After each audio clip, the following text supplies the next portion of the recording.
మీరు చూస్తున్న ఈ షిప్ ప్రపంచం మొత్తం భవిష్యత్తు ఎలా ఉండబోతుందో నిర్ణయించగలిగే స్థాయిలో ఉంది. ఇది ఒక రష్యన్ ఆయిల్ ట్యాంకర్.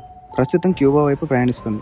దాదాపు 7.3 లక్షల బ్యారెల్ ఆయిల్ ను తీసుకెళ్తుంది. అమెరికా ఇప్పటికే క్యూబాపై భారీ స్థాయిలో శాంక్షన్స్ ను విధించింది. అంతేకాకుండా ఇతర దేశాలకు కూడా క్యూబాకు ఆయిల్ సరఫరా చేయొద్దని వార్నింగ్ ఇస్తుంది. ఎవరైనా క్యూబాకు సపోర్ట్ చేస్తే ఆ దేశం పైన ప్రెషర్ పెంచి శాంక్షన్స్ పెట్టే పరిస్థితి ఉంది. ప్రెసెంట్ క్యూబాలో ఎనర్జీ క్రైసిస్ ఉంది. పెట్రోల్, డీజిల్ అసలు దొరకడానికి కష్టం అవుతుంది.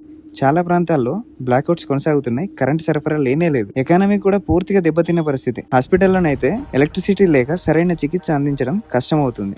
రోడ్లపై ఎక్కడ చూసినా చెత్త పెరిగిపోయింది. ఎందుకంటే చెత్త తీసుకెళ్లే వాహనాలకు కూడా ఇంధనం దొరకట్లేదు. ఇలాంటి పరిస్థితుల్లో రష్యా క్యూబాకు సహాయం చేయడానికి ముందుకు వచ్చింది. ఈ ట్యాంకర్ అక్కడికి చేరుకోవడానికి సుమారు 20 నుండి 30 రోజుల టైం పడుతుంది. ఇప్పటికే ఇది అట్లాంటిక్ వైపు చేరుకుందన్న సమాచారం. అంటే ఇంకో 5 నుండి 10 రోజులలో క్యూబాకు చేరుకోవచ్చు. ఇప్పుడు కనుక అమెరికా ఈ షిప్ ను అడ్డుకునే ప్రయత్నం చేస్తే అది ఈ రెండు దేశాల మధ్య యుద్ధానికి దారితీసే స్థాయికి వెళ్ళొచ్చు. రష్యా కూడా న్యూక్లియర్ శక్తి కలిగిన దేశమే కాబట్టి వరల్డ్ వార్ జరిగే ఛాన్సెస్ కూడా ఉన్నాయి. చూద్దాం ఏం జరుగుతుంది. ఇంతవరకు చూసారంటే నేను షేర్ చేసిన ఇన్ఫర్మేషన్ మీకు నచ్చే ఉంటుంది. నచ్చినట్టయితే నా ఛానల్ ని సబ్స్క్రైబ్ చేసుకోవడం మాత్రం మర్చిపోవద్దు.